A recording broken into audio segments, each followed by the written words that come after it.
Ну, от Зороастра переходим теперь к Гаутаме Будде. Слышали о таком? То есть в Индию переносимся.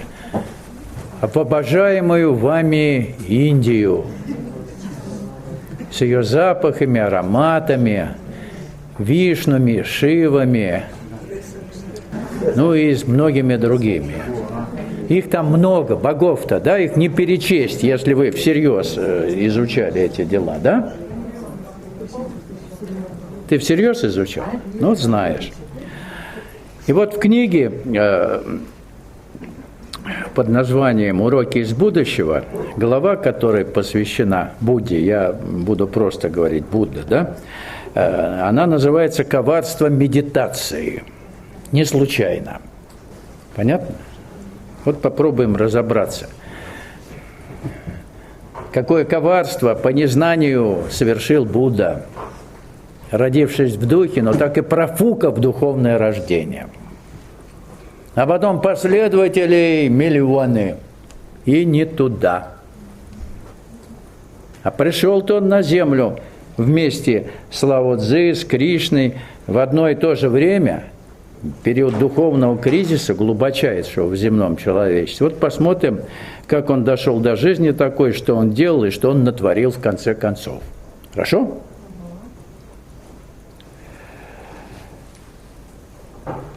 Если история жизни Иисуса Христа хотя бы в общих чертах известна практически всем, то история жизни принца Сиддхартты, а так в юности и в молодости именовался Будда, так его звали. К великому сожалению, в России его история его жизни мало кому знакома. Ну, только тем, кто увлекается этими индийскими разного рода экстравагантностями. Но история жизни Будды неплохо изложена в книгах «У врат молчания» отца Александра Меня и книга Сакьямуни Корягина. На русский язык недавно была переведена с французского книга «Жизнь Будды», написанная Фердинандом Гарольдом. Автор использовал редко доступные источники публикации, а также консультации Сильвана Леви, буддолога, директора Института индийской цивилизации в Париже. И вот этой в работе своей «Жизнь Будды» Гарольд обобщил огромное количество преданий, легенд, притч о Будде, а также все известные его и приписанные ему изречения. Все это он обобщил. Вот. К Гаутаме Будде и, соответственно, к буддизму у меня отношение настороженное. Потому считаю своим долгом вместе с вами, заинтересованными в восстановлении истины, попытаться объективно разобраться в той роли, которую он сыграл в истории эволюции сознания на нашей планете. Разобраться надо нам вместе. Совершенно очевидно, что для истинного осознания роли того или иного глобального учения, а учение Будды глобально, безусловно, необходимо обратиться к его земным истокам, которые берут начало, соответственно, в индивидуальном сознании великих учителей человечества.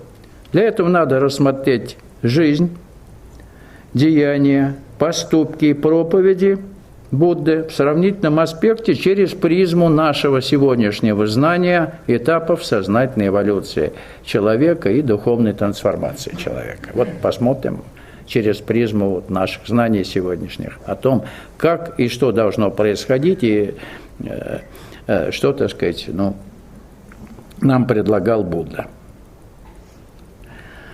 И надеюсь, что подобный методический подход позволит избежать домыслов, беспочвенных предположений, всякого рода фантазий и спекуляций, которые касаются этой исторической личности, которая посвятила всю свою долгую жизнь сознательному поиску истины и, соответственно, донесению ее, это той самой истины, которую он открыл в себе, до сознания учеников. Это был абсолютно искренний человек, абсолютно искренний учитель.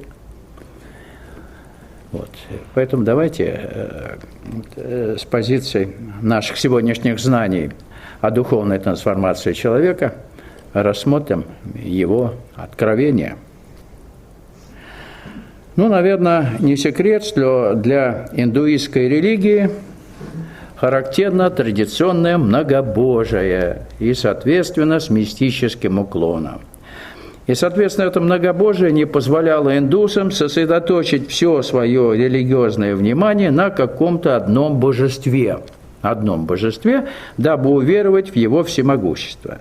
Между божествами было четкое распределение обязанностей. В пантеоне индийских богов входят Агни, это бог огня, Индра, это царь неба, вокруг которого группируются Маруты, это грозные боги, боги молнии, урагана, сыновья бога Рудры, Вишну, Брахмати и многие другие боги. И индусы верили, справедливо верили, это помогло нам тоже сегодняшним. Они верили в переселение душ, верили в закон воздаяния за совершенные поступки, в закон кармы, и всегда тяготели к идеализации потусторонней жизни. То есть, по сути, индусы отвергали жизнь настоящую, а находились где-то вне настоящей жизни, вот в своих, так сказать, мечтаниях, где-то вот в курениях, в запахах, в идеалах, где-то там далеко от этой самой земной жизни. Понятно? Некая мистическая сторона вот индийской духовной жизни, она тоже как бы прельщает легковерных искателей истины своей как бы необычностью. Для нас вот открытие вот этих далеких индийских традиций и божеств, вот для наших людей, те, которые пытались в 90-е годы, это уже было, да, отыскать истину где-то вне России, они потянулись туда. И вот то, что они там получали, буквально их завораживало. Было такое? Было точно, наверное. Ну, вы знаете, да, те, кто туда отправлялся, те, кто читал соответствующую литературу, они ходили завороженными. Буквально вот там все было, давно было, там все открыто. Вот стоит нам сегодня, так сказать, туда погрузиться и использовать то, что было открыто когда-то этими людьми в древности, то мы тоже из этого можем извлечь большую пользу. Не учитывалась самая малость. Психогенетика душ. То есть исторически проживаемые периоды людьми в Индии и у нас в России с накоплением психогенетического материала в душах совершенно разные. Вы поняли или нет? Вот абсолютно разные. И никак они несовместимы. Никак. Поэтому, если вы пытаетесь что-то достичь психогенетически чуждого, вы обязательно упираетесь в стену. Все. Подсели на метод, уперлись в стену и дальше не идете. Чужое – это не ваше. Вам предназначено другое. Поняли? Вот здесь психогенетика играет совершенно определенную роль. Невозможно привить чужие методы, практики, чужую религию тем людям, которые, психогенетический материал которых совершенно, так сказать, расходится кардинально с тем, куда они пытаются пробраться. Бесполезно.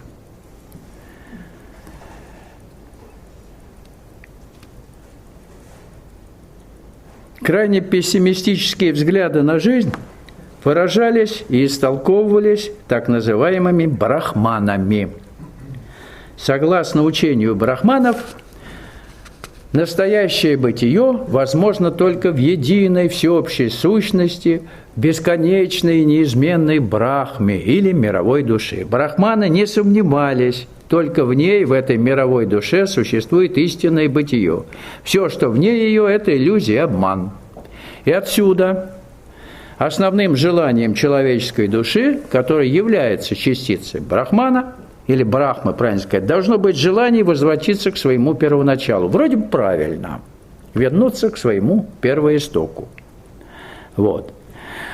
И, соответственно, какой путь? Путь постоянного нравственного совершенствования, а в противном случае душа из жизни в жизнь будет возвращаться на землю в разных телесных оболочках, так и не отождествившись со всеобщим брахманом. Вот и все.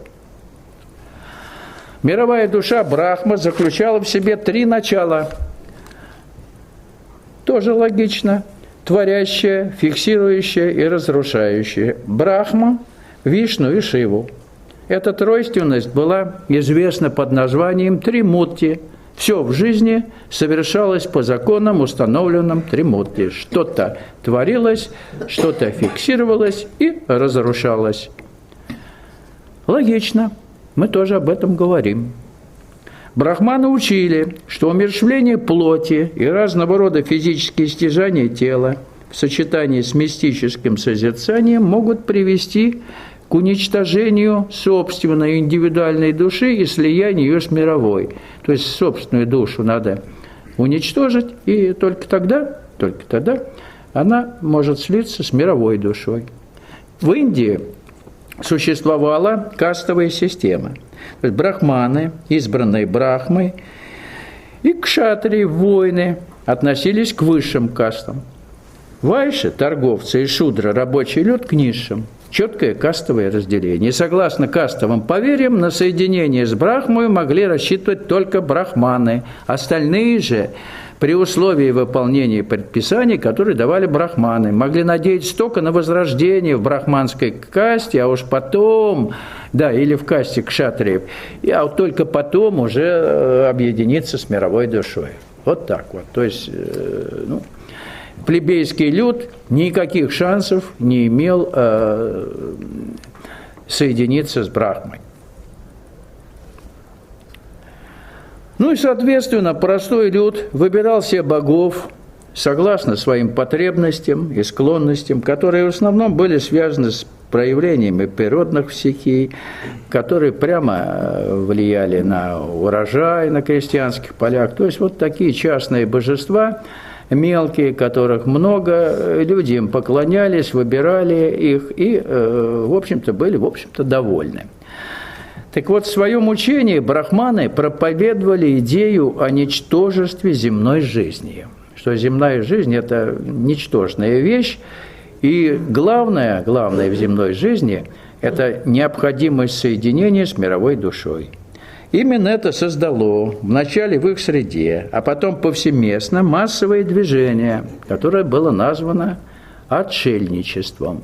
То есть люди удалялись от мира из касты брахманов, и там пытались, угнетая живую физическую и телесную жизнь, соединиться с божественной душой. Надо сказать, что люди всех каст удалялись от общества. Те, кто, пытался хоть как-то продвинуться в духовной работе, вели суровый аскетический образ жизни, бичевали собственное тело, стремились выторговать себе блаженство в будущем воплощении. То есть, если ты будешь хорошо и правильно издеваться над физическим телом, да, и над живой жизнью, то в следующем воплощении тебе будет легче.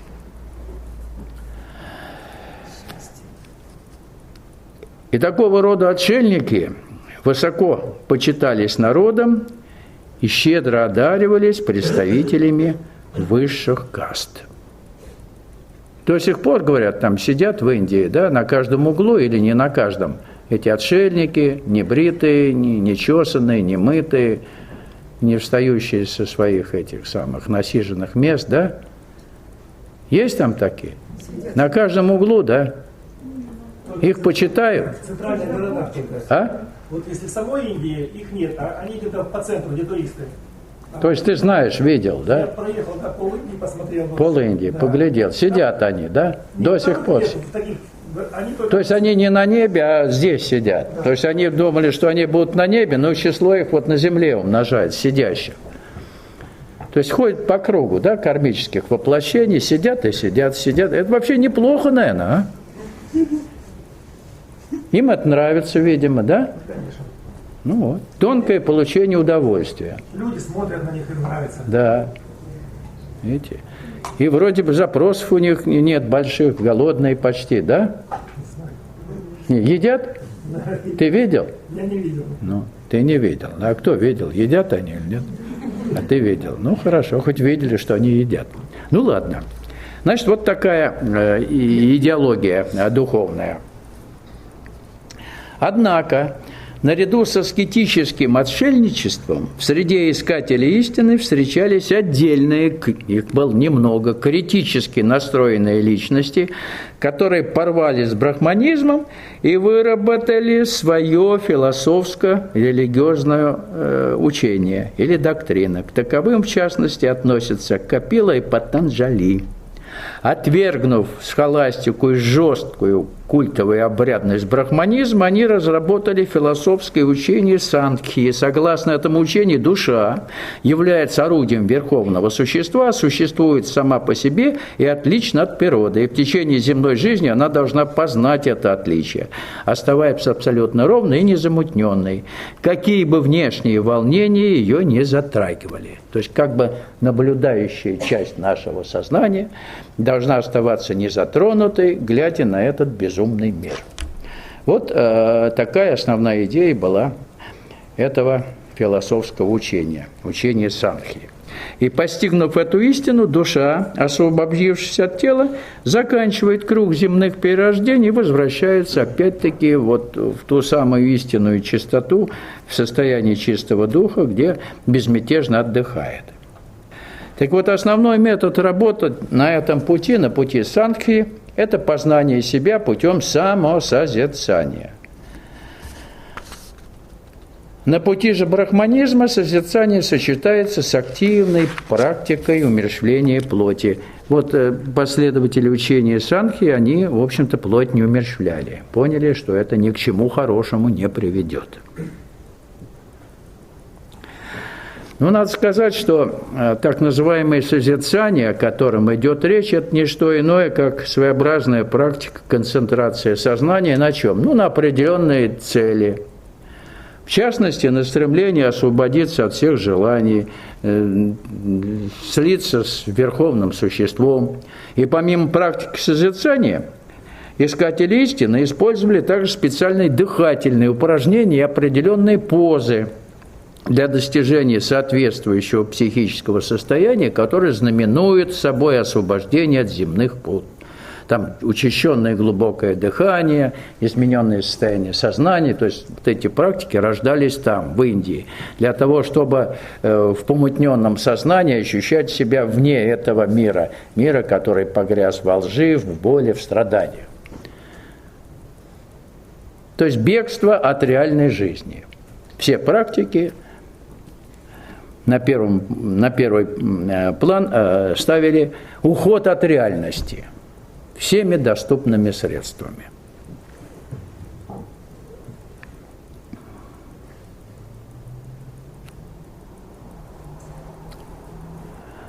И все это завершалось окончательным бегством в состояние, которое характеризуется, вот слушайте внимательно, неопределенным чувством физического удовольствия. Ты получал от этих практик физическое удовольствие, и в конечном счете достижение полного бесстрастия. Вроде живешь, и вроде тебя нет.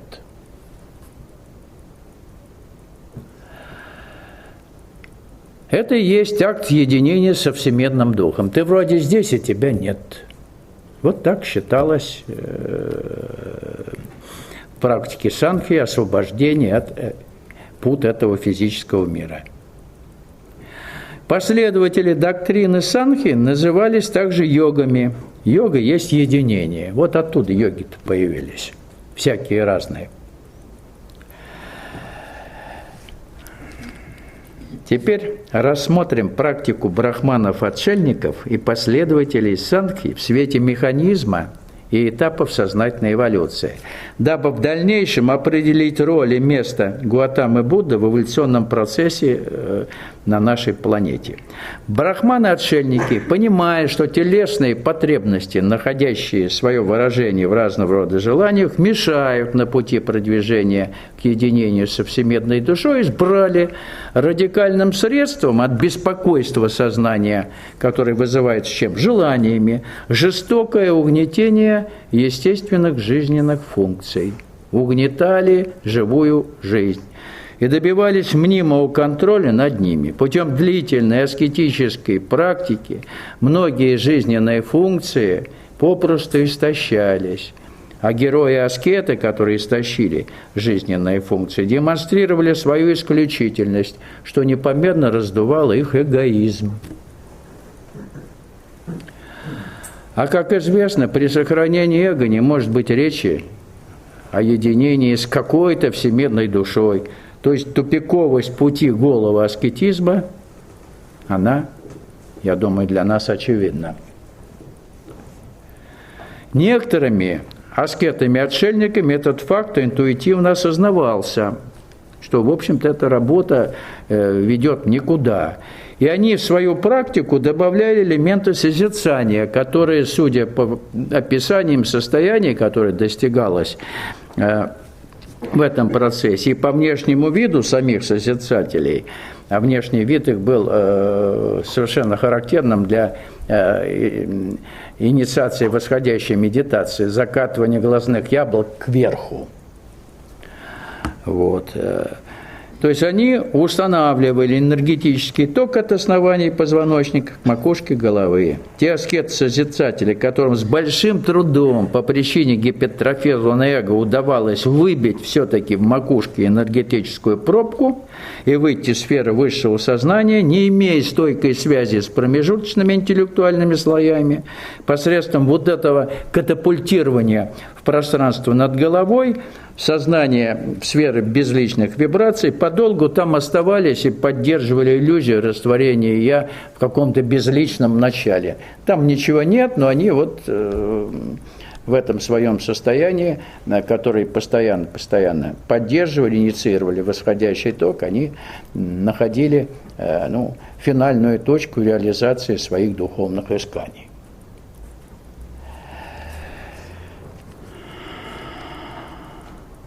Стоило только их сознанию снова опуститься в тело, как они испытывали сильнейший дискомфорт и спешили вернуться в привычное небытие, то есть в иллюзию освобождения от бренного тела. То есть разрыв с телом происходил, сознание из структуры телесной поднималось в просторы над головой. Никаких философских идей, касающихся устройства мироздания, по причине отсутствия связи с интеллектуальными слоями сознания аскеты созерцатели родить не могли. То есть абсолютно пустое, тупое занятие, бегство от реальности в абсолютное небытие.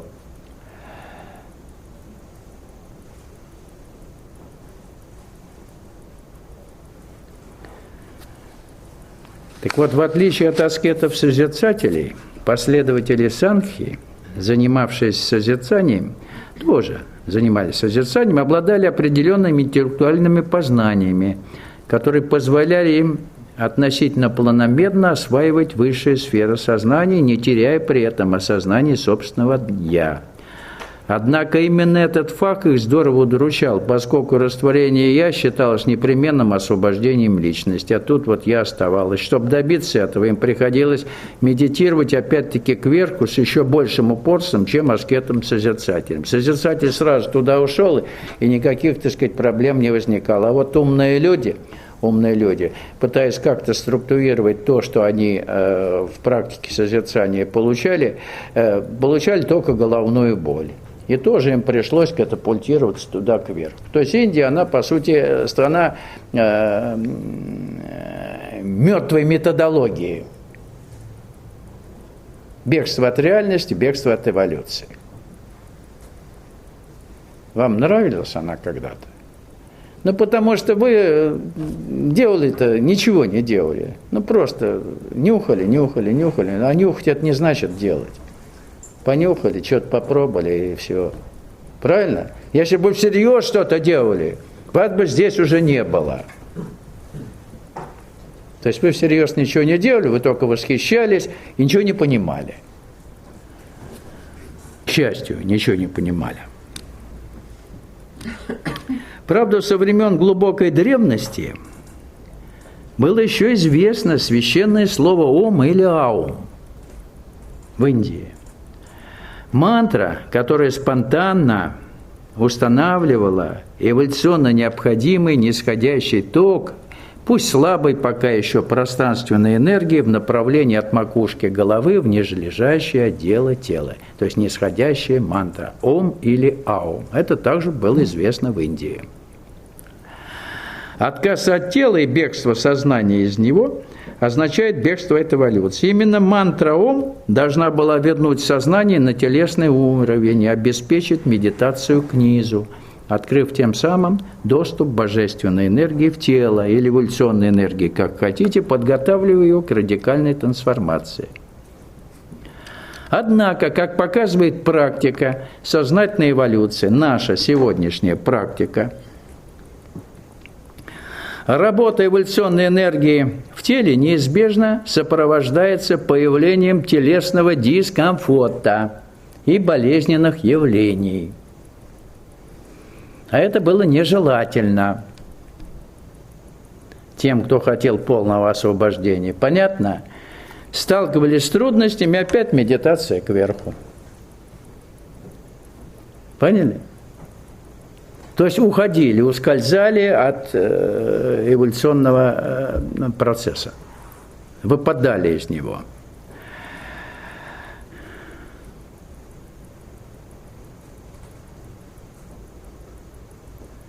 А при регулярной практике повторения священного слова «Ом», устанавливающего нисходящий ток энергии, можно было бы со временем раскрыть истинную сущность, свою душу, и осуществить акт просветления, что является необходимым условием для дальнейшего продвижения по пути сознательной эволюции. Однако боязнь любых контактов с телесным сознанием заставляла созерцателей всех мастей вновь и вновь устремлять свое индивидуальное сознание ввысь, вплоть до растворения «я» в некой безличной среде, создавая тем самым иллюзию спасения. Там я спасаюсь.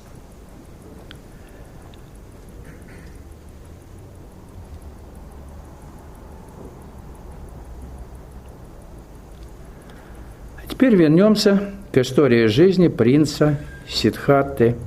Имя Сиддхарта в переводе означает «совершенный во всех вещах». Принц Сиддхарта, имевший фамильное прозвище Гаутама, родился около 563 года до новой эры. Родился в Индии, недалеко от предгорий Гималаев, на самой границе с Непалом.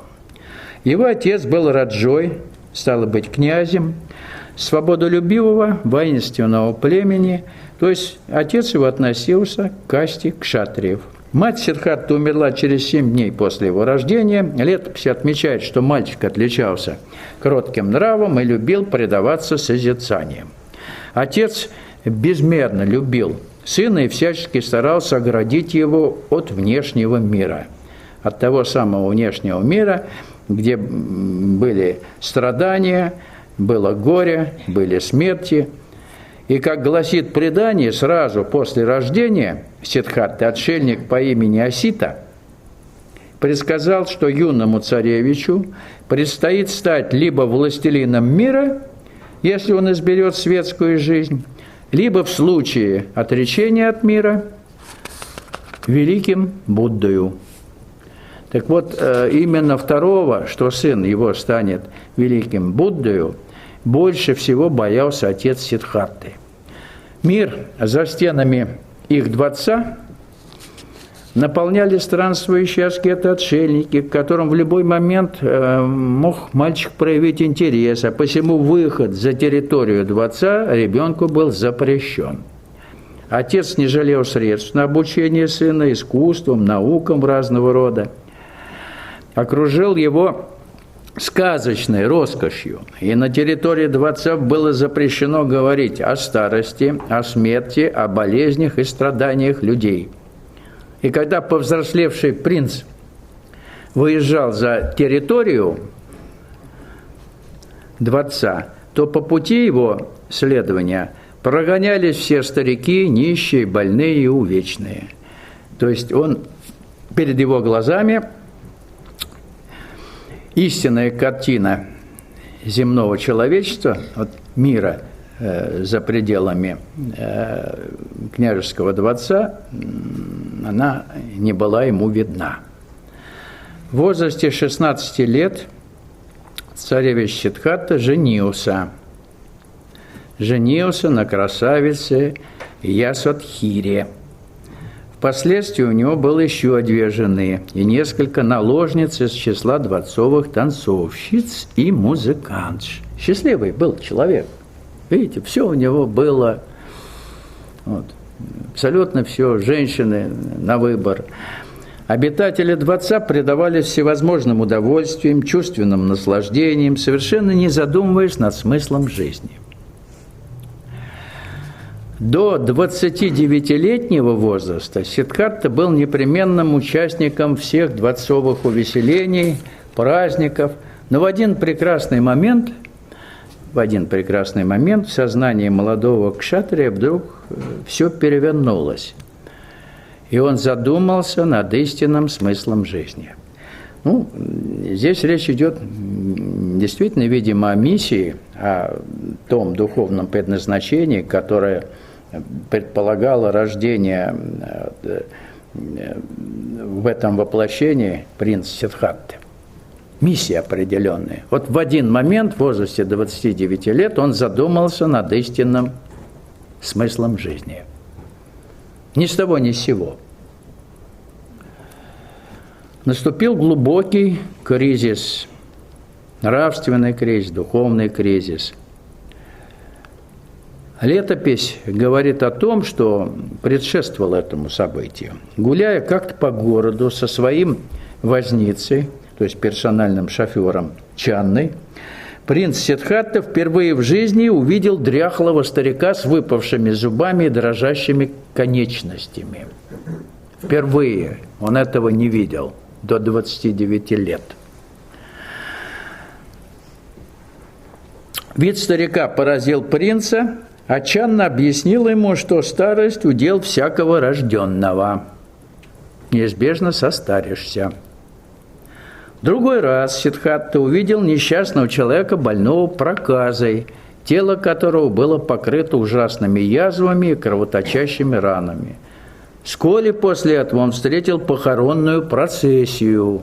От болезни и смерть стали для молодого принца откровением. Он не думал, что это вообще существует.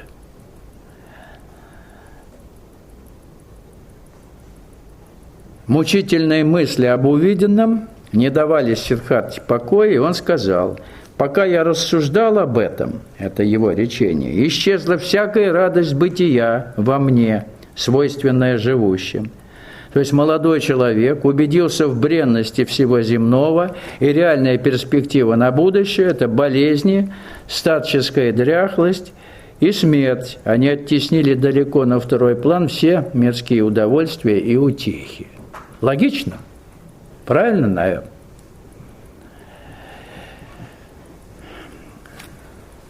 И в сознании принца Сиддхартхи созрело решение покинуть дом отца, стать странником и отправиться на поиски истины.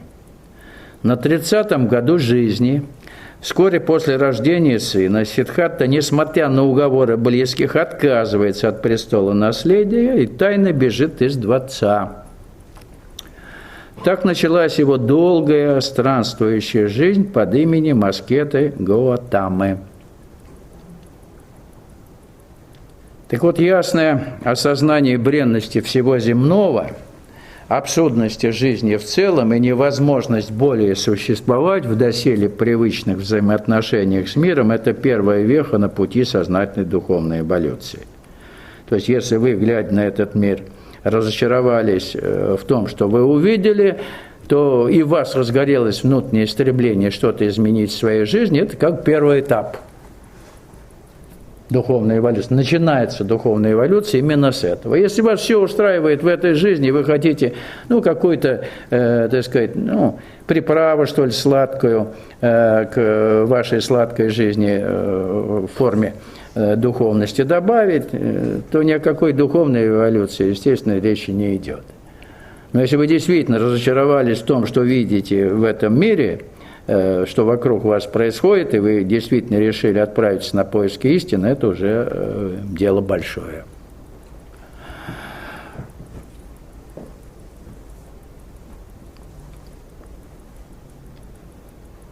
И стремление избавиться от неведения и найти причину страдания – это уже начало работы на пути сознательной эволюции. Поначалу Сиддхартха Гаутама принялся усердно изнурять свое тело жестокой аскезой с целью умерщвления плоти.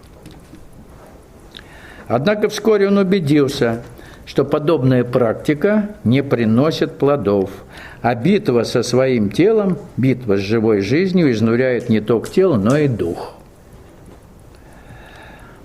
Аскеты-отшельники стремились отнюдь не к высшей свободе, а к новому возрождению в будущей жизни. То есть они не думали, что они освободятся навеки вечные, а просто в следующем воплощении они займут более высокое и достойное место в иерархии человеческих существ. Вот и все. То есть эгоистическая идея, в следующем воплощении занять более высокое место, чем в текущем. Полное освобождение от страданий в этой жизни было целью его исканий, потому что не удовлетворяло Будду, будущего Будду, то, что удовлетворяло других аскетов-отшельников. Он хотел полностью освободиться от страданий, и как это сделать, для него это было пока большим вопросом.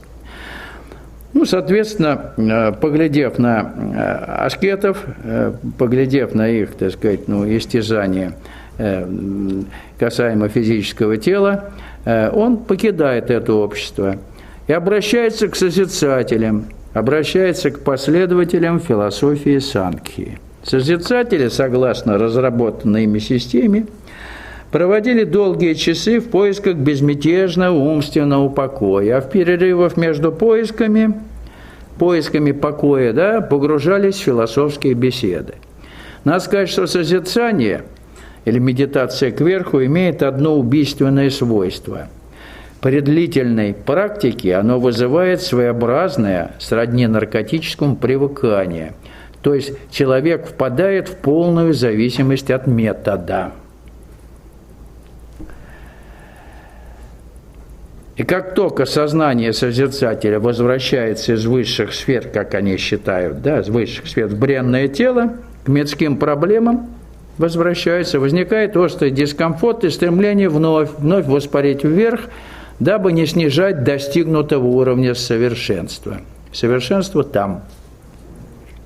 Так вот, считается, что Гаутама покинул общество созерцателей по причине его несогласия с главным принципом учения Санкхи, который гласит, что душа созерцателя, восходя по ступеням созерцания, остается неизменной и существует даже в глубоких созерцаниях, когда прекращается всякая деятельность ума. Так трудно сказать, так было это, нет, но есть просто факт, что Гаутама, удалившись в девственные леса близ деревни Урвилы, вновь стал отшельником и не прекратил занятия созерцанием. То есть он вышел на путь индивидуального обретения истины. Все общества, которые, так сказать, как и аскетов, отшельников, так и созерцателей, все эти общества он, в общем-то, прошел и понял, что там ничего толкового к тому, что он искал, он уже не обретет. То есть отправился на индивидуальный путь поиска истины. Вскоре Об отшельнике Гаутаме узнала вся округа.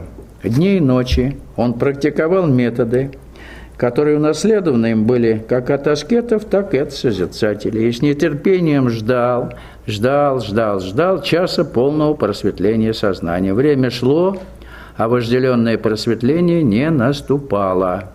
И, как гласит предание, в результате активной подвижнической деятельности физические и духовные силы отшельника истощились, и он был близок к сумасшествию. Надо сказать, что все так называемые йогические методы просветления к собственному просветлению, если понимать под просветлением раскрытие души или психического существа, не приводят. Любое усилие, будь то усилие ума или воли, механическая какая-то практика или дыхательная практика воздействия на сознание, полностью блокирует канал, по которому проникает в наше тело эволюционная энергия, та самая энергия, которая способна раскрыть нашу душу. То, что лжепросветленные называют просветлением, есть просто временное пребывание в восходящей медитации в сферах над макушкой головы. А истинное просветление не зависит от места нахождения вашего активного сознания. Истинное просветление – это не при использовании какого-то метода наступает, а действительно оно всегда и везде. Дома, всегда в покое, всегда связано с источником всего сущего. Вот Будда интуитивно чувствовал, что все, что до него делалось, все, что он проходил в этих обществах созерцателей и аскетов, все не то, не то, не то. Интуитивно он это прекрасно чувствовал. Но что делать дальше, он просто не знал. И когда истощились, наконец, все способы и методы, ранее им познанные у тех и у других, он действительно был близок к сумасшествию. В один прекрасный момент интуиция свыше подсказала Гаутаме, чтобы он прекратил всякую активную деятельность, чтобы он оставил все практикуемые ранее методы, и чтобы он полностью расслабился. А полное расслабление предполагает, в частности, и уход в сознание из высших сфер, то есть прекращение медитации кверху. Он так и сделал. Период полного расслабления, при предварительно выработанной практике созерцания, при относительной свободе сознания от мыслей и эмоций, вот та самая энергия нисходящая, эволюционная, спустилась в его тело и практически мгновенно раскрыла его истинную сущность, раскрыла психическое существо. В результате просветление наступило. Душа его раскрылась, и отшельник Гаутама наконец стал Буддою. Будда означает просветленный. 6-летний период поисков освобождения от страданий завершился победой. Гаутаме было 35 лет. Он родился в духе. Под этим знаменитым деревом Бодхи. Он расслабился, устал от всего. Вот, поток нисходящий, притягиваемый магнитом сердца, раскрыл его истинную сущность. Все. И состояние просветления, пережитое Гаутамой, не было временным. Оно окончательно и бесповоротно освободило его сознание от неведения. И при просветлении, при духовном рождении возникает чувство единства всего сущего, любви и сострадания ко всем живым существам. Он об этом постоянно говорил. Он помнил это состояние, он об этом говорил. Освобождение от неведения сопровождается так чувством радости, легкости и свободы от всякого рода жизненных сует.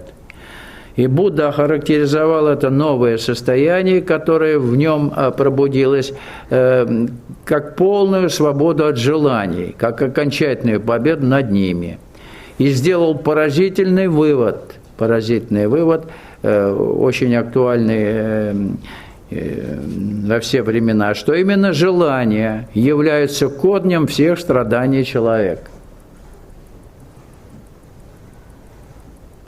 желания являются корнем всех страданий человека. Именно этот тезис явился исходным во всей философской системе буддизма.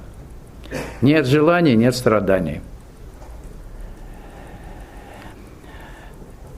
Как свидетельствует Писание, первое время после просветления Будда, опьяненный свободой, наслаждался плодами просветления.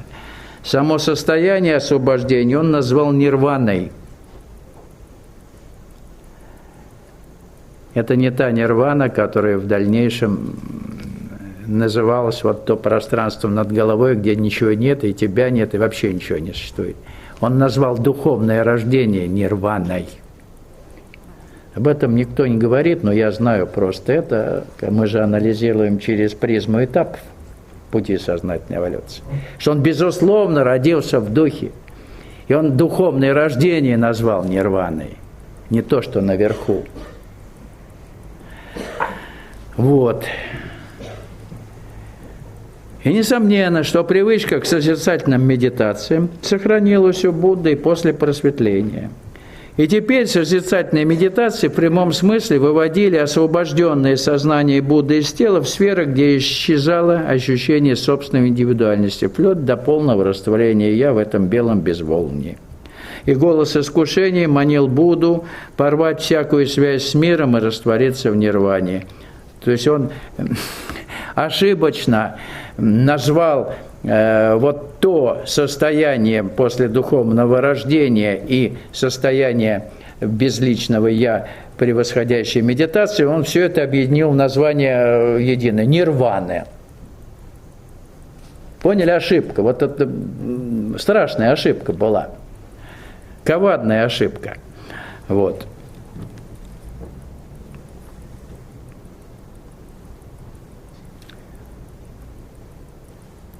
Однако, несмотря на то, что голос искушения манил Будду остаться там, в этой самой вожделенной нирване, с рожденным душою, и еще наверху в белом безмолвии, несмотря на то, что голос искушения манил его там остаться, раствориться в этом состоянии, но он, выполняя определенную миссию, это понятно, устоял от соблазна и после долгого колебания, как он сказал, движимый состраданием к людям, решил возвестить миру, погрязшему в неведении, открытое им истина, открытое, безусловно, душою. Следует сказать, что сознание Будды, тренированное в созерцательных медитациях и философских спорах еще со времен его общения с последователями философии Санхи, после просветления быстро достигло вершин глобального разума, то есть мудрости божественной. Очень быстро. То есть он это освоил это пространство глобального разума, откуда черпали прямые знания все великие учители человечества.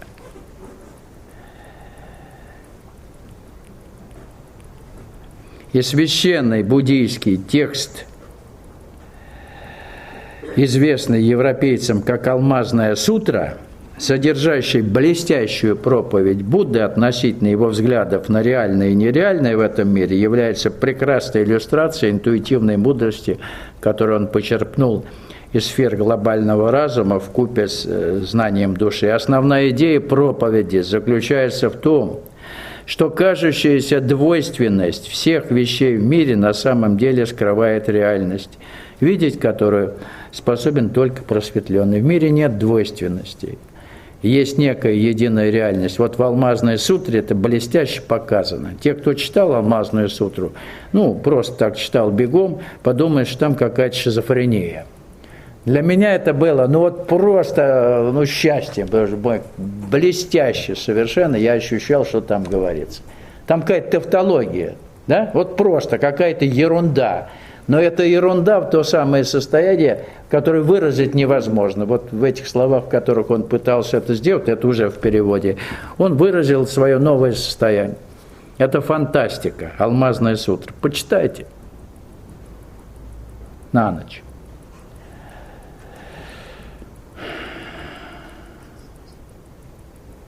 Этот текст «Алмазная сутра», если вы с ним поработаете, в новом качестве сознания, то оно, работа эта, безусловно, способствует расширению вашего индивидуального сознания. Однако вернемся к тому, на чем Будда построил свое бессмертное учение. Он считал, что наличие страданий является визитной карточкой всего земного человечества. Вот по этому поводу трудно что-либо возразить. Все земное человечество страдает. Да? И если мы беспристрастно вглядимся в историю жизни отдельного человека или в историю жизни человеческого сообщества, то это будет история возникновения разного рода страданий и бесплодных попыток их как-то преодолеть.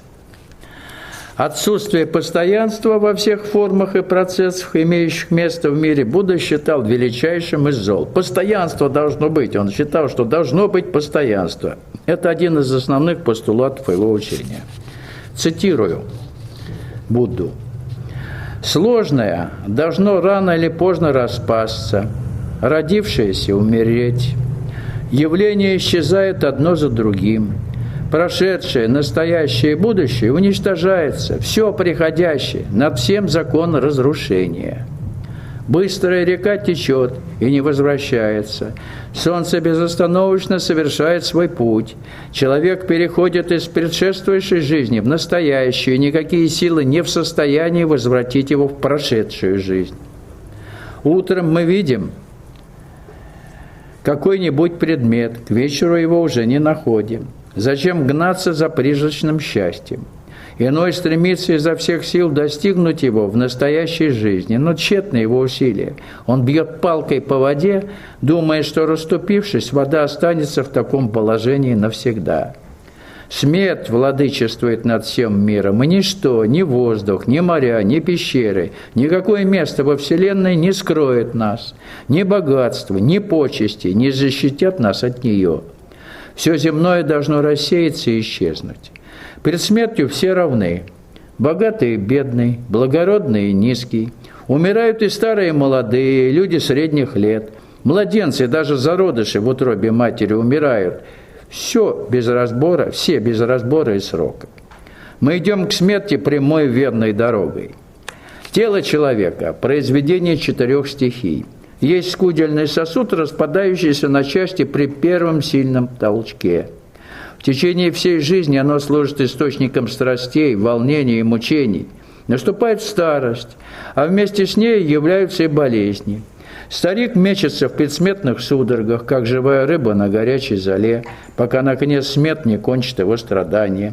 Жизнь тоже, что созревший плод, готовый упасть при первом порыве ветра. Каждое мгновение мы должны опасаться, что течение ее прекратится, подобно тому, как прекращаются гармоничные звуки арфы, когда струны ее лопаются под рукою музыканта.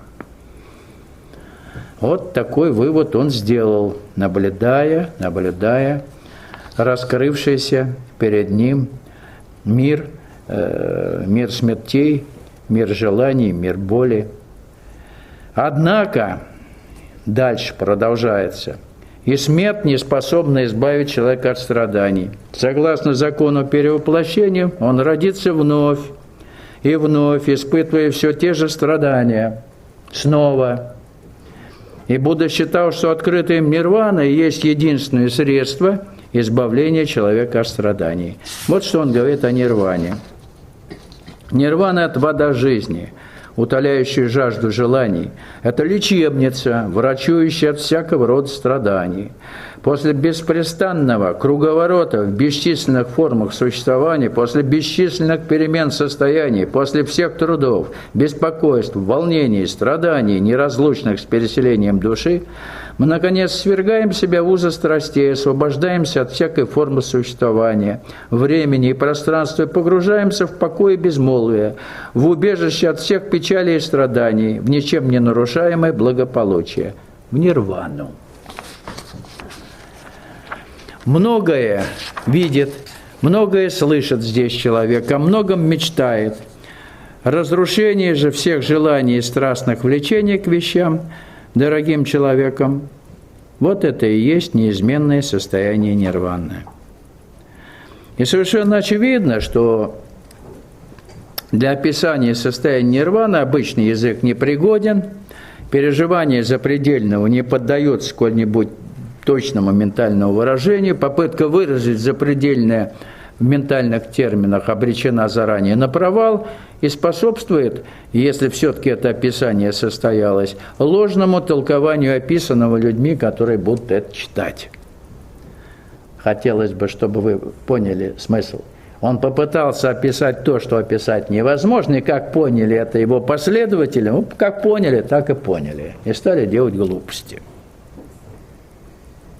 Поняли, о чем речь идет? Он метода не дал. Он сам вне метода состоялся. В покое, вот когда вообще отказался от всех методов, отказался от всего, уставший. Тогда сила его пробила. Вот и все.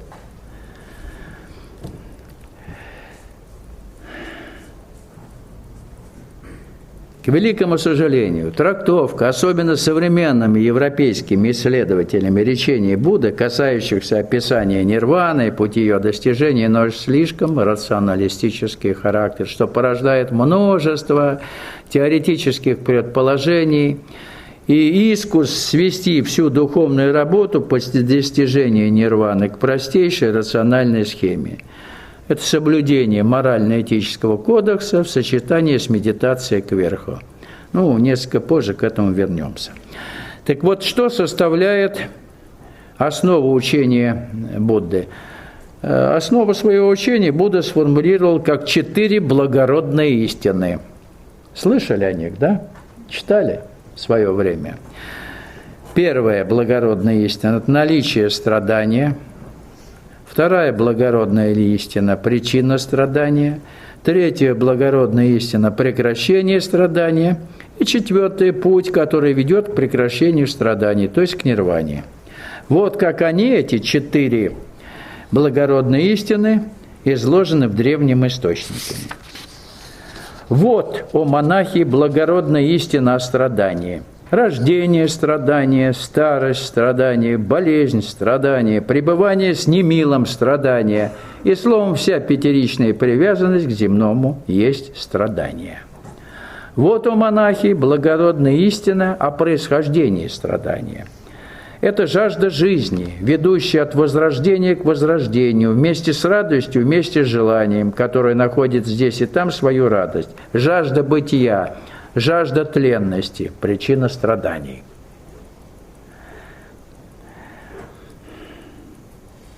Вот, о монахи, благородная истина об уничтожении страдания. Полное освобождение от этой жажды жизни. Конечная победа над страстями, их изгнание, отвержение, оставление. Вот, о монахи, благородная истина на пути, ведущем к угасанию всякой скорби. Это поистине священный восьмеричный путь. И что же он рекомендует, как умный человек, ментальным языком структурирует 8 пунктов, которые способны привести нас, вас, каждого желающего или стремящегося обрести истину к достижению нирваны. Первое. Правильное понимание. Чисто ментальные посылы. Заметили? То есть освобождение от суеверий и заблуждений. Правильное мышление. Высокое и подобающее разумному человеку. Правильная речь. Добрая, открытая, правдивая. Правильные действия, мирные, честные, чистые. Правильный образ жизни, не приносящий ущерба или опасности всем живым существам. Правильные усилия в самовоспитании и самоконтроле. Правильное внимание, активный бдительный ум. Правильное сосредоточение, глубокая медитация на подлинной сущности жизни. Что-нибудь понятно тут, нет? Что делать-то надо? Вроде бы все хорошо, логично. Возразить, нечему. Но делать-то чего мне, бедному, страдающему? Скажите. Дальше. Для мирян Будда рекомендует простой этический кодекс, включающий 5 заповедей. Ну, по сути, Ветхий Завет. Воздержание от убийства, воздержание от воровства, воздержание от прелюбодеяния, воздержание от лжи и воздержание от возбуждающих напитков. В другом варианте заповеди Будды сводятся к следующему. Не убивай, не кради, не совершай прелюбодеяния, не лги, не злословь, не говори грубо, не занимайся праздными разговорами, не домогайся чужой собственности, не проявляй ненависти, мысли праведно. Ну, Ветхий Завет, да? Классический. Так вот, Будда, будучи человеком рационального ума, а это совершенно очевидно, он разложил свое учение буквально по полочкам и обильно снабдил комментариями каждый из пунктов восьмеричного пути. Прокомментировал все. И этот путь предназначался только для монахов, которые удалились от мира. Не стану перечислять все нюансы, касающиеся первых 6 пунктов восьмеричного пути. Они достаточно полно отражены в речениях Будды, в частности в Дхаммападе, самом известном буддийском сборнике изречений, написанном на языке пали. Приведу название глав этого сборника. Глава парных строф, глава о серьезности, глава о мысли, глава о цветах, глава о глупцах, глава о мудрых, глава о бархатах, глава о тысяче, глава о зле, глава о наказании, глава о старости, глава о своем «я», глава о мире, глава о просветленном, глава о счастье, глава о приятном, глава о гневе, глава о скверне, глава о соблюдающем дхамму, глава о пути, глава о разном, глава о преисподней, глава о слоне, глава о желании, глава о бхикшу, глава о брахманах. Вы когда читали это? Нет? То есть вам не довелось. Ну какие же вы приверженцы Будды или пытались за ним следовать? Даже этих вещей элементарных не читали. Ну что же это? А туда поехали зачем-то? Вы что, вам рецепт какой-нибудь простой бы дать для простых? Не убей, не кради, вы и так знаете, да, не прелюбодействуй. Чему вас там учить-то? Чего там получить-то могли, а? Чего? Кто ездил-то? А? Вот серьезная вещь. Вот к ним надо было обратиться, чтобы вас стошнило от них. Вот как стошнит, тогда поймете, что не туда приехали. Вам что-то легкого хотелось, феерического, да, вот в один момент. Так или не так? Мы же бездельники все по натуре-то. Трудиться не хотим. Ну, чтобы сразу и все. Ну, или по частям, но все. Без труда. Ладно. А вот теперь поговорим о наполнении 2 последних пунктов восьмеричного пути. Какие у нас 2 последние пункта восьмеричного пути? Ну-ка, где он у нас, эти 2 пункта? Правильное внимание, то есть активный, бдительный ум, и правильное сосредоточение на подлинной сущности жизни. Вот здесь есть в практическом плане на что обратить внимание. Вот эти 2 пункта.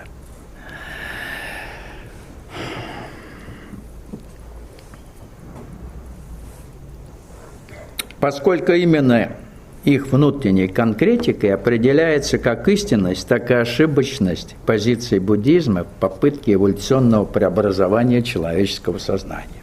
В основу повседневного поведения Будда закладывает своеобразный морально-этический кодекс, соблюдение которого возможно только при абсолютной бдительности ума. То есть видеть, когда ты делаешь глупости. Да? Это нормальное явление. То есть видеть свои глупости, видеть огрехи и признавать это. Заметили? То есть в практическом плане это реальная вещь. 7 пункт восьмеричного пути говорит о правильном внимании, говорит об активном или бдительном уме. Этот пункт учения несет в себе самую значимую нагрузку, поскольку соблюдение всего остального невозможно при отсутствии практики тотальной бдительности ума. Если у вас нет бдительности ума, если вы не присутствуете в реальном моменте времени, то все остальные пункты их осуществить невозможно. Ясно? Вот мы выделяем главное. То есть сегодня мы понимаем, что главное в учении будет. Вот эти 2 последних пункта. Все остальное не имеет никакого значения к практической реализации пути. Видите, как все запутал Будда? Вот сиди теперь, разгребай. Теперь нам разгребать не надо, мы просто критично к этому относимся. Хотел, чтобы вы эту критику вот правильно поняли. Не я такой умный, просто не то надо делать, что он рекомендовал своим последователям, а их миллионы. Вот. Обычный человеческий ум, постоянно возбуждаемый разного рода впечатлениями, мыслями, эмоциями, желаниями, не в состоянии отслеживать все, что входит в него и выходит в форме мысли, речи или действий. В большинстве случаев наше восприятие окружающей реальности и отклики на него носят стереотипный, бессознательный, в лучшем случае полубессознательный характер, а потому следить за тем, что можно, а что нельзя, что полезно, а что вредно, попросту невозможно. И Будда говорит: беспокойный, переменчивый ум трудно защитить, трудно контролировать. Мудрый человек приведет его в порядок, как мастер выправляет трубу. Трудно контролировать ум, ибо он хитер, подвижен, парит везде, где пожелает, но контроль над ним является благом. Контролируемый ум является проводником счастья. Но надо сказать, что контролировать ум – это дело довольно хлопотное. Однако это является необходимым условием для достижения важнейших промежуточных этапов сознательной эволюции, а именно для выхода сознания в высшие сферы, для последующего духовного рождения. И наиболее эффективный способ контроля заключается в постоянном наблюдении возникающих в уме мыслей и эмоций, то есть не давать волю уму разгуляться, то есть присутствовать сознанием активным в сфере ума и видеть, как рождается мысль, видеть, какие мысли приходят, что они от вас требуют. Понятно?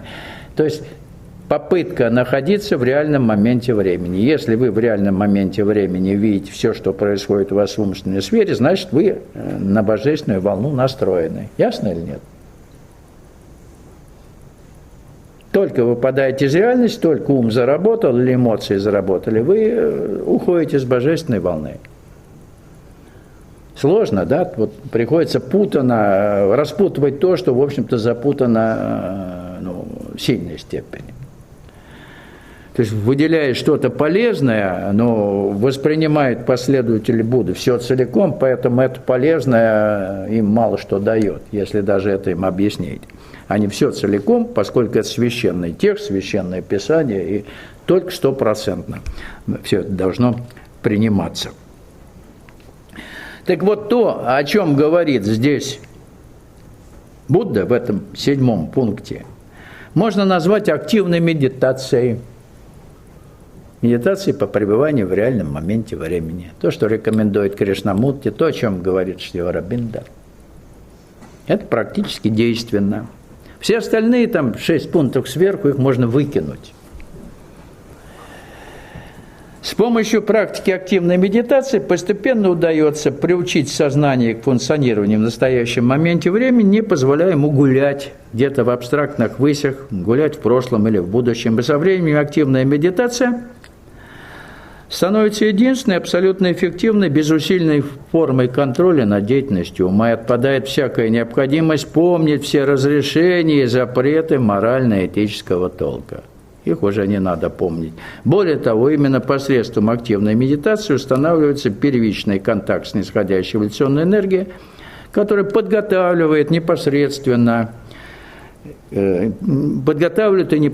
осуществляет акт истинного просветления, то есть акт духовного рождения.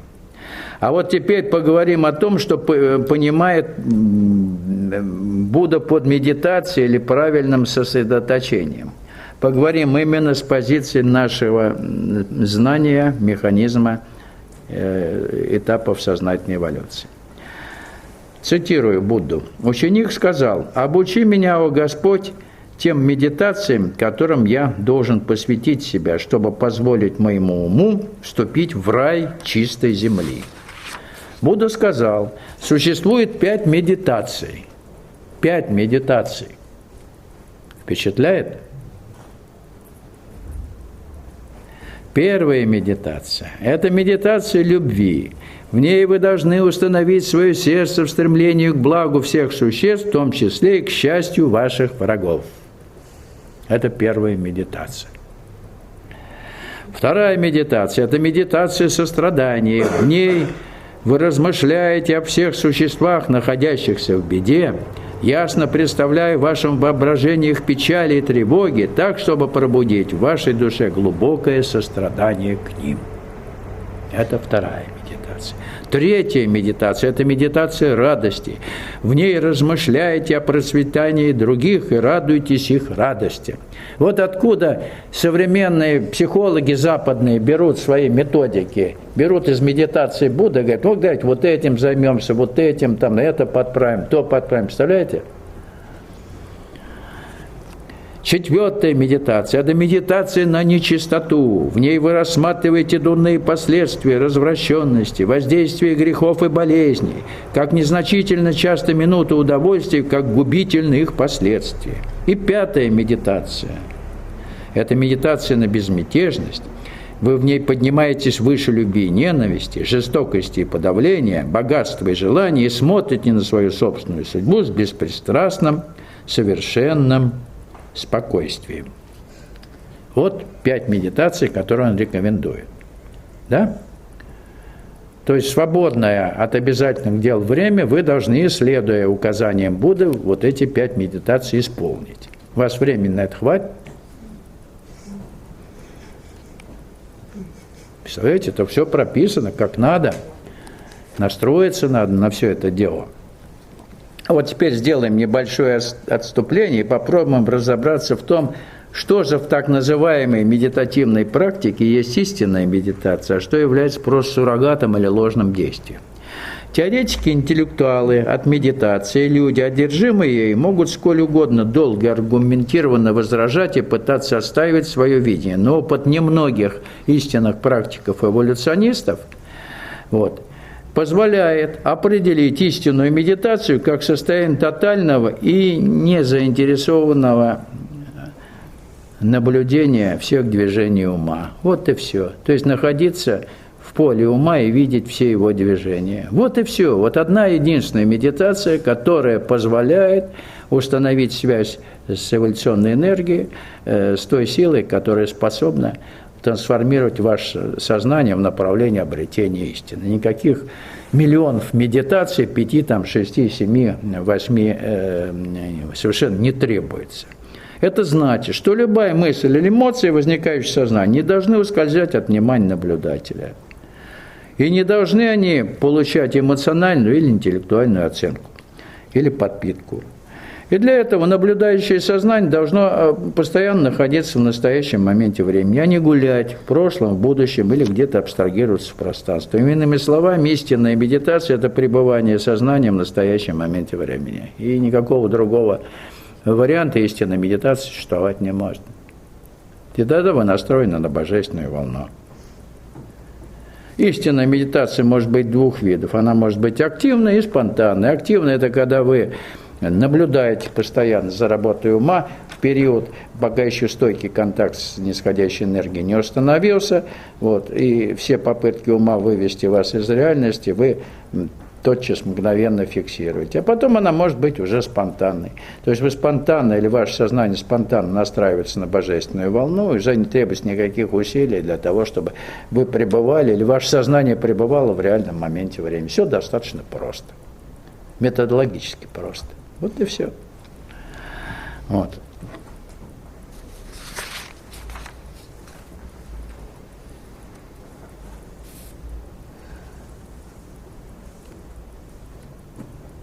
И как мы видим, Будда предлагает искателям истины 5 видов медитации,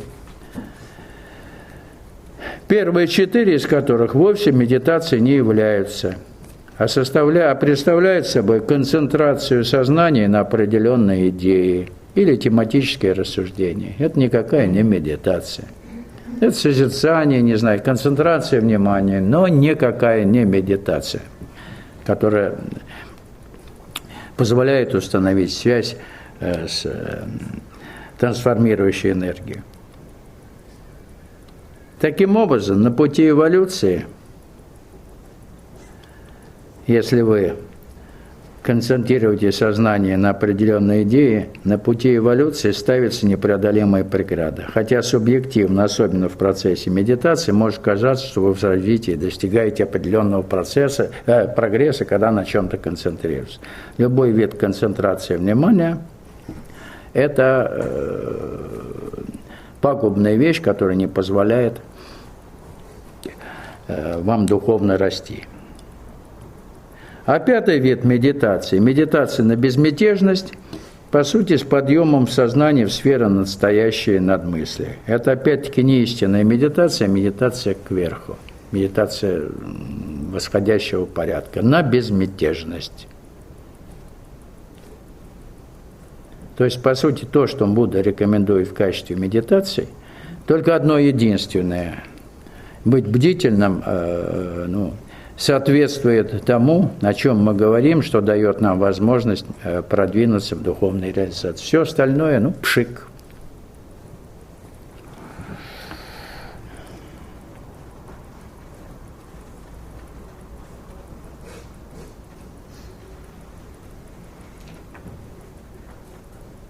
Медитация кверху может служить хорошим инструментом для выхода в высшие сферы сознания и пребывания там, но никак не для раскрытия истинной сущности и трансформации телесного сознания. Сам Будда, не подозревая об этом, своим опытом блестяще подтвердил это положение. Достижение нирваны произошло у него не в период практикования им какого-то метода специального или определенного вида медитации, а в состоянии полного расслабления сознания. Он ничего не практиковал в этот момент, он просто расслабился. Вот. И на фоне расслабленного сознания, соответственно, безмятежности ума, эволюционная энергия могла беспрепятственно проникнуть в тело. Достижение нирваны при медитации кверху невозможно. Вот той нирваны, о которой говорил Будда сразу после того, как новое состояние его полностью поглотило. И когда последователи Будды используют медитацию, восходящую медитацию на безмятежность, как они говорят, а это, по сути, восходящая медитация, поскольку они с нее и начинали, то тогда образуется совершенно огромная пропасть между тем, что под нирваной понимал Будда, когда она у него состоялась в виде духовного рождения, и то, что понимают сегодняшние его последователи.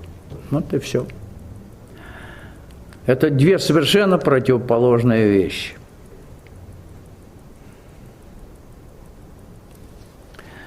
И по этим причинам вожделенная нирвана для буддистов практически недостижимая и подменяется ежедневной практикой медитации кверху с подъемом индивидуального сознания в сферы безмятежности, пребывание в которых принимается в конце концов за достижение нирваны.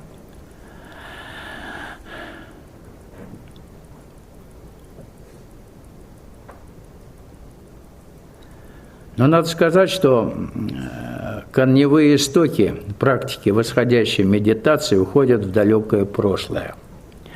Не просто так эта медитация возникла, и не просто так ее приверженцы в Индии упорно ее практиковали. И действительно, истоки ее уходят в далекое прошлое, когда земное человечество находилось на инволюционной стадии развития, то есть в период, когда человеческое сознание погружалось в материальность, в недра материальности, на нисходящей дуге эволюции.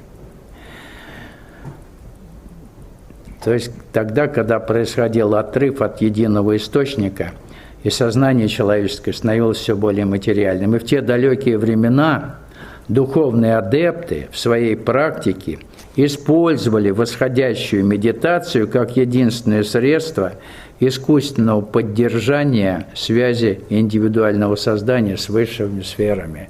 То есть вдогонку погружалось сознание в материальность, и хотелось вот то, что по вкусу удовлетворяло когда-то, вернуться туда. То есть мы с вами дуги эволюции помним, да? На нисходящей дуге эволюции восходящая сила работала. Соответственно, восходящая медитация позволяла хоть как-то, хоть так и зацепиться за то, что когда-то было, что когда-то тебя удовлетворяло. Сегодня на восходящей дуге эволюции нисходящая медитация. Вот Будда, вот сам Будда именно, он оказался вот на этом перепутье. Он и получил то, что и должно было быть, вот ту самую нирвану, которую он или сегодня ошибочно называют нирваной те его последователи, неправильно используя те рекомендации или без понимания то, что он открыл, то есть он под нирваной понимал духовное рождение. Вот. То есть он был на перепутье, наполовину на нисходящей дуге эволюции и наполовину на восходящей. То есть это его беда, это его трагедия. Вот он оказался вот на этом перепутье.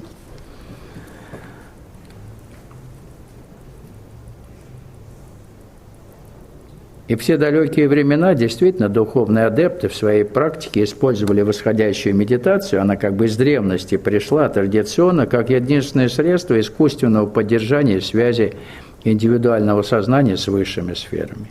И память об этом хранилась тысячелетиями и дошла до наших дней. Однако сегодня это нисходящая эволюционная, когда нисходящая эволюционная энергия оказывает трансформирующее давление на Землю и на всех ее обитателей, практика восходящей медитации в ряде случаев исключительно может использоваться только как вспомогательное средство для поднятия энергии кундалини и раскрытия макушечного центра в восходящем порядке. Но это совершенно не обязательно, это не нужно. Сегодня достаточно нисходящего потока, который пробуждает энергию кундалини в нижнем центре, она сама автоматически, без специальных, так сказать, каких-то усилий, выбивает эту макушечную пробку. Сегодня вообще она не требуется, эта восходящая медитация, она просто не нужна. Теперь об отношении Будды к единому Богу и к разного рода богам.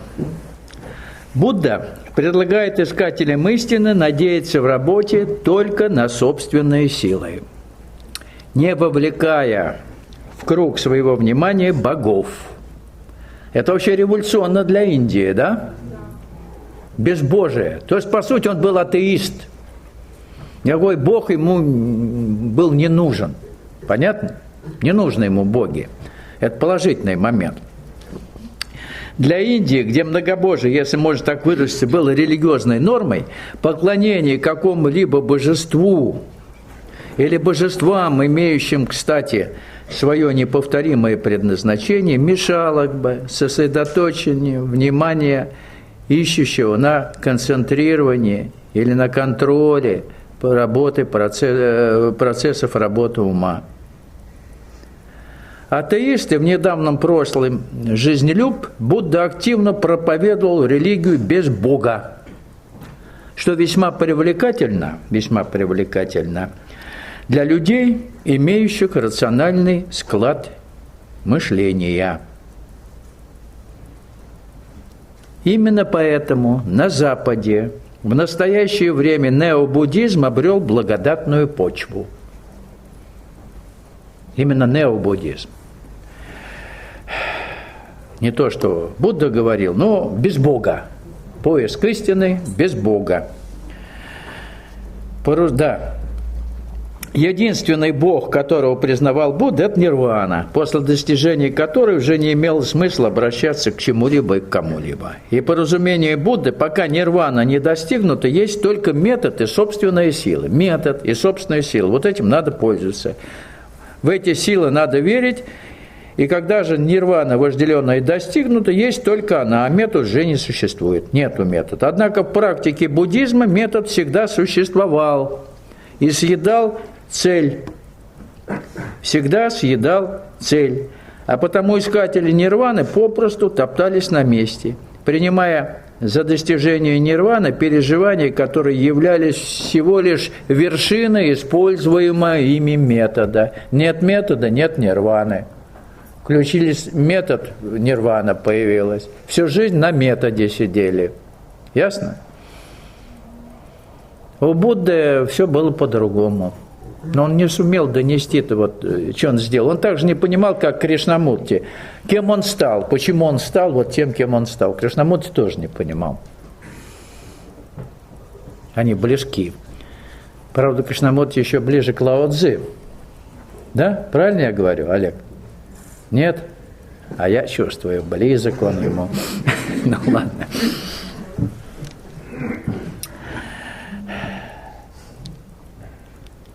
Так что переживания, которые поклонники Будды принимали с достижения нирваны, являлись всего-навсего вершиной использования метода. Именно парадокс съедания целей методов в дальнейшем спутал все катты последователям Будды, сделав их заложниками метода и направив их по ложному антиэволюционному пути. Чтобы иметь некоторые представления о принципиальных взглядах Будды на путь освобождения от страданий, целесообразно привести полностью его первую проповедь, в которой он раскрывает странствующим монахам, своим ближайшим сподвижникам, смысл и содержание Срединного пути. Сейчас я его процитирую. Обращаясь к 5 бхикшу, нищенствующим монахам, Господь Будда сказал, вот последователи Будды его называют Господом, Господь Будда. Не зовите Тахтагату по имени, не обращайтесь к нему, друг, потому что он Будда. Святой Будда с равно добрым сердцем смотрит на всех живых существ, и потому они зовут его Отец. Плохо не уважать Отца, презирать его грех. Тахтагата не ищет спасения в аскетизме, но вы не должны думать по этой причине, что он вовлекается в мирские наслаждения, что он живет в роскоши. Тахтагата обнаружил срединный путь. Ни воздержание от рыбы и мяса, ни хождение голым, ни бритье головы, ни ношение спутанных волос, ни одеяние грубой одежды, ни покрывание себя грязью, ни жертвоприношение Богу огня не очистят человека, который не свободен от заблуждений. Чтение вед, подношение жрецам и жертвоприношение богам, смирение своего тела посредством жары или холода, множество аскез, выполняемых ради бессмертия, все это не очистит человека, несвободного от заблуждений, от неведения, то бишь. Гнев, пьянство, упрямство, фанатизм, ложь, зависть, самовосхваление, пренебрежительное отношение к другим, высокомерие, злые намерения создает нечистоту, а не мясная пища. Понятно? Позвольте мне, о бхикшу, учить вас срединному пути, который проходит, минуя обе крайности. Посредством страдания истощенный верующий создает в своем уме беспорядок и болезненные мысли. Самоподавление не ведет даже к мирскому знанию, насколько же менее к победе над чувством. Тот, кто заполняет свой светильник водой, не может рассеять мрак, и тот, кто пытается разжечь огонь, пользуясь гнилым деревом, потерпит неудачу. Подавление плоти болезненно, суетно и бесполезно. И как может кто бы ни был, посредством несчастной жизни стать свободным от своей самости, если он не преуспел в тушении огня вожделения. Всякое смирение тщетно, пока сохраняется самость, то есть эгоизм, пока самость продолжает испытывать влечение к земным либо к небесным наслаждениям. Но тот, в ком погасла самость, свободен от вожделения, тот не будет желать ни земных, ни небесных наслаждений, и удовлетворение своих естественных потребностей не осквернит его. Пусть он ест и пьет в соответствии с потребностями тела. Вода окружает цветок лотоса, но не смачивает его лепестки. С другой стороны, чувственность всех видов лишает сил. Чувственный человек – это раб своих страстей, а ищущий наслаждение ничтожен и груб. Но удовлетворение естественных потребностей жизни не является злом. Сохранять тело в здравии – это обязанность, потому что иначе мы не будем способны привести в порядок светильник мудрости, не сможем сохранять наш ум сильным и ясным. Это срединный путь, который проходит, минуя обе крайности. Вот правильный он вывод сделал, в общем-то, в повседневном поведении, в быту крайности недопустимы, именно срединный путь. А вот теперь попробуем дать объективную оценку той работе, которую проделал Будда на пути сознательной эволюции, нисколько не пытаясь умалить его достоинство, равно как и замалчивать очевидные на сегодняшний день его ошибки. Гаутама Будда достиг наивысшего предела человеческих возможностей на пути самостоятельного поиска истины. Что это означает? До некоторого предела человек, отправляющийся на поиски истины, может продвигаться самостоятельно, не обращаясь за помощью к божественной силе. Понятно? До некоторых пор. На его пути могут встречаться учителя, которые дают наставления, дают советы. Но в целом человек надеется только на собственные силы и верит в их безграничные возможности. Принц Сиддхартха, будучи, в отличие от Иисуса, атеистом по натуре и личностью довольно эгоистической, полностью уверовал в собственные силы и, как подавляющее большинство индийских искателей истины, отправился на ее поиски самостоятельно, не прибегая к помощи богов. Но это было типичным для того времени. Однако, пройдя школу аскетов-отшельников и философов-созерцателей, как глупых аскетов, так и умных философов, он так и не прибился ни к тому, ни к другому стану, а пришел к целесообразности следования по срединному пути, что само по себе огромное достижение, поскольку исповедание любых крайностей становится непреодолимой преградой на пути достижения цели. Чтобы придерживаться крайностей, требуется постоянно прилагать усилия, а любое усилие есть препятствие, блокирующее канал связи с эволюционной энергией, даже если ты об этом не имеешь никакого представления. Единственной реальной силой, способной раскрыть нашу душу и радикально трансформировать человеческое сознание, является эволюционная энергия, которой претит всякие усилия, которые мы прикладываем на пути поиска истины. Любое усилие и целеполагание на пути поиска истины отсекает нас от трансформирующей силы. Понятно или нет? Это очень важный момент. Совсем немного времени следовал Будда по срединному пути, но этого немного хватило для того, чтобы эволюционная энергия совершила в нем раскрытие истинной сущности, раскрытие психического существа.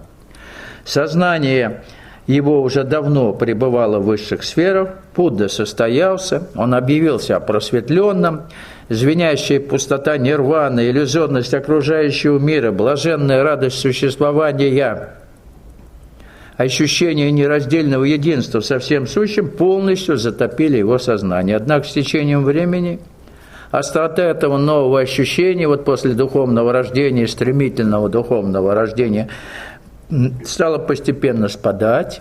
Эволюционная энергия начала трансформирующую работу на уровне телесного сознания. И, исходя из собственного опыта, скажу, что через месяц или через полтора после так называемого просветления или духовного рождения сознание начинает буквально затапливать всевозможные греховные мысли, а в теле возникает разного рода расстройства, и состояние блаженства как не бывало. То есть начинается трансформирующая работа нисходящей силы на уровне телесного сознания. То есть исчезло то, что вообще вызывало у тебя феноменальный восторг. Исчезла не потому, что ты что-то не то делаешь, потому что начинается самое серьезное, начинается трансформирующая работа по проявлению в нашем смертном, греховном, пораженном всеми возможными недугами физическом теле носителя жизни вечной. Поняли или не очень? Вы сразу начинаете грустить, что у вас что-то не так, что вы не так что-то делаете. Начинается самое главное. Ясно? Трансформирующая работа нисходящей божественной силы в вашем телесном сознании. Если хотите веселости, ради Бога, веселые практики применяйте. Они есть. Если хотите действительно обрести истину и победить ее величество смерть, то обязательно пройдете через многие, казалось бы, вроде бы духовная работа, неприятности, вроде бы не обязательные, но они просто должны быть. Это парадокс, да? И Будда после вот этого, так сказать, удивительного состояния, которое он назвал нирваной, он вдруг почувствовал, что что-то не так. А потом, как кверху промедитировал, там вроде ничего, от тела устранился. Потом вернулся в тело, опять плохо. И туда, все больше туда. Вот на чем он попался.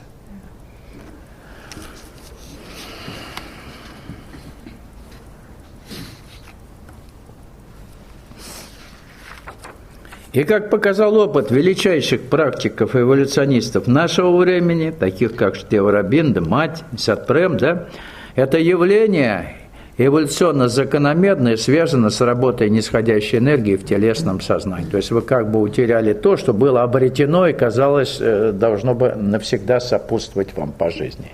Ясно? Обязательно это утеряете. Не то, что утеряете, а начнется новый этап глубинной трансформации телесных структур в направлении проявления носителя жизни вечной.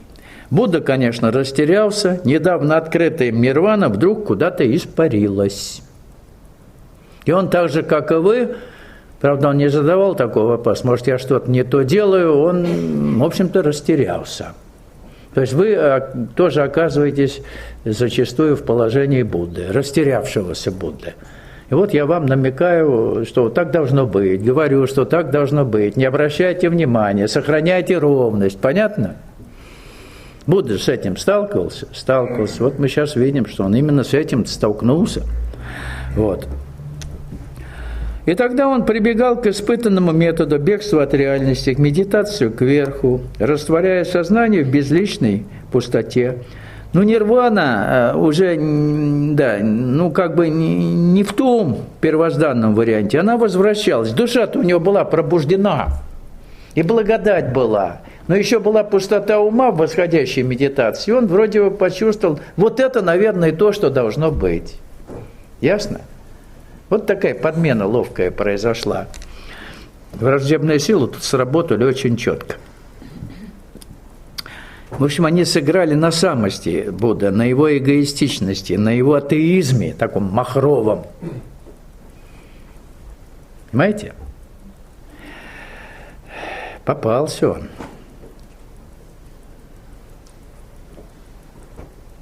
И для того, чтобы после акта просветления или духовного рождения следовать эволюционным путем, Будде было необходимо попросту довериться нисходящей божественной силе или эволюционной энергии, сохранять абсолютную ровность сознания, принимать реальность таковой, какая она есть, не пытаясь искусственно ее трансформировать, убегать от нее через посредство восходящих медитаций. Не надо было этого делать. Вот. Однако в силу очевидных на то причин, надежды только на собственные усилия при отрицании существования верховной божественной силы, формирование принципа бесполезности тела в условиях земного существования, принятие тезиса о конечной цели человеческого существования, растворения и исчезновения «я» в безличной пустоте, Будда, не ведая того, попытался повернуть духовную эволюцию вспять. Свернул с истинного пути и назад.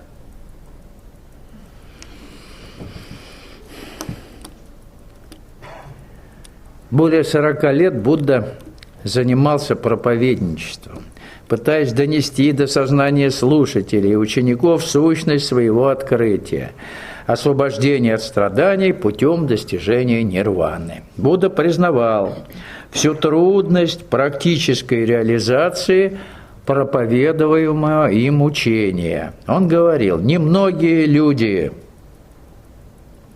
или немногие среди людей достигают противоположного берега. Остальные люди только суетятся на здешнем берегу. Вот в этих словах Будды, как и в словах Иисуса, много званых, но мало избранных, горькая правда. В организованной Буддой духовном ордене часто возникали внутренние дрязги, вспышки агрессии, связанные с проявлением крайнего эгоизма у отдельных его членов, и по этому поводу Будда говорил: кто сдерживает пробудившийся гнев, как сошедшую с пути колесницу, того я называю колесничим, остальные просто держат вожжи. И однажды Будда даже был вынужден покинуть созданный им орден монашеский, заявив, что лучше странствовать одному, чем с дураками. Разочаровался в коллективном варианте постижения истины. В целом учение Будды я бы назвал антиэволюционным. Во-первых, оно сжигает мост, каковым является человеческое тело, мост между прошлым и будущим в цепочке эволюционных преобразований, ибо физическое тело смертное должно породить носитель жизни вечной. Все. Тело просто уничтожается, оно не нужно в результате. Вот мысли Будды о теле. Увы, недолго это тело проживет на земле, отверженное, бесчувственное, бесполезное, как чурбан. Яркое тому подтверждение вот его позиции по отношению к физическому телу, которое должно породить новую жизнь.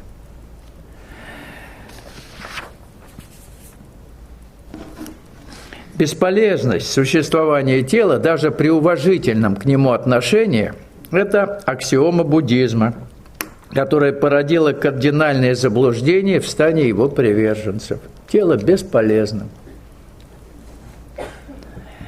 Во-вторых, вот в плане антиэволюционности учения Будды, во-вторых, а это непосредственно следует из первого, бегство из тела с целью достижения нирваны, растворения «я» в безличной пустоте путем созерцания, или, правильно сказать, медитация кверху, предполагает формирование восходящего тока энергии в направлении к высшим сферам сознания, что полностью блокирует канал, по которому нисходящая эволюционная энергия способна проникнуть в тело и раскрыть нашу истинную сущность. То есть медитация кверху полностью блокирует нисходящий поток.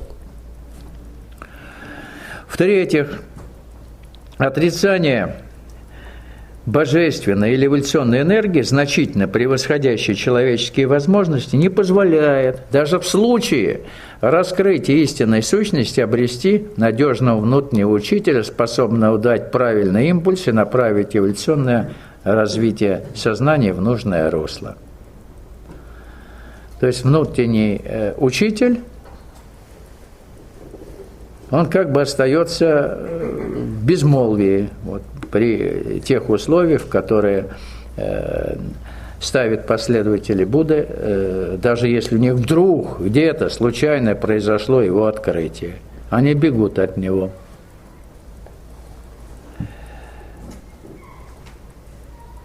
И буддисты любого толка, веками следуя основным канонам учения, которое было сформулировано Буддой, с помощью бесчисленных методов, медитативных, созерцательных практик, пытаются достичь просветления и растворения в нирване. С огромным трудом некоторым удается это сделать. Большинство же, не достигнув просветления, просто застревают где-то в высших сферах сознания, в белом безмолвии, в ожидании вожделенной нирваны. Им невдомек, что по достижении просветления не надо нигде растворяться, а следует смело шагать в тело, чтобы поток эволюционной энергии на уровне клеточного сознания начал трансформацию бренного физического тела. Если принять за аксиому ближайшую цель эволюцию, которая сформулирована буддистом, а это полное растворение индивидуального сознания в нирване, то есть полное растворение «я», то есть уход из физической реальности в небытие, то совершенно бессмысленным, прежде всего с эволюционных позиций, оказывается существование всей цепочки земных воплощений живых существ. А что вообще-то ты в теле тут появился? Для того, чтобы скорее из него удрать? Так получается? Бессмыслица какая-то. Просто бред.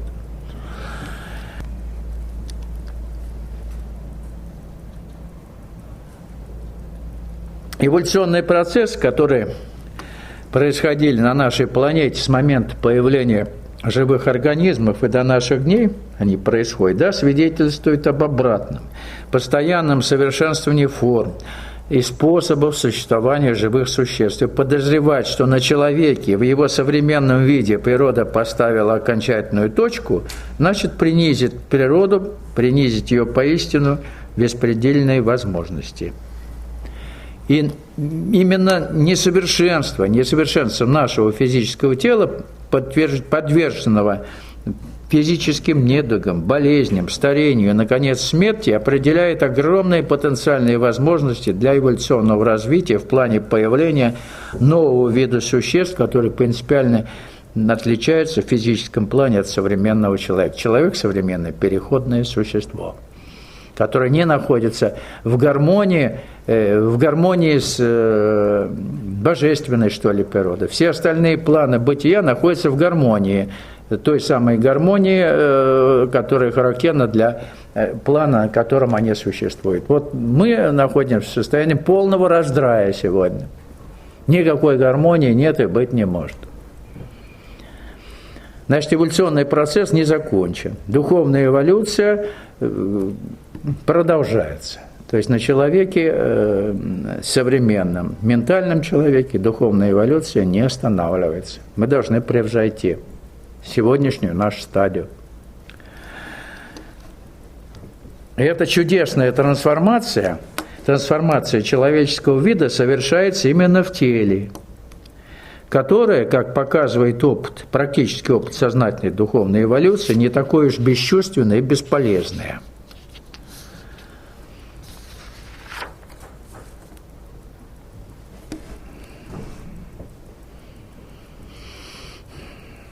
В самом начале нынешнего века Шри Ауробинда возвестил миру, что человек – переходное существо.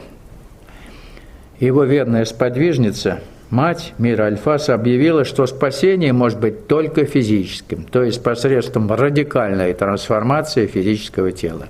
Так вот, роковая ошибка Гаутамы Будды заключалась в отрицании существования в природе единой преобразующей силы, значительно превышающей человеческие возможности. Той самой эволюционной энергии, которая вершит эволюционный процесс. И второе, в полном игнорировании человеческого тела Будда и его последователями как главного объекта, инструмента всего эволюционного процесса.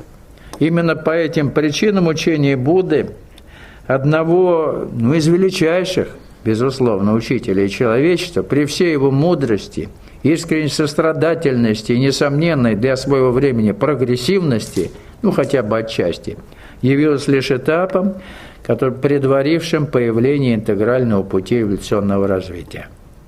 Гаутама Будда как-то сказал: «Один жизни человека, видевшего бессмертную стезю, лучше столетнего существования человека, не видевшего высшей жизни».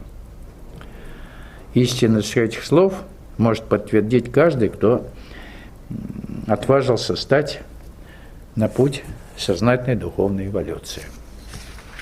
Хоть чуть-чуть вкус-то почувствуйте. Один раз хотя бы. А когда один раз почувствуете и знаете, что надо делать дальше, то ничего уже не страшно. Вы победите.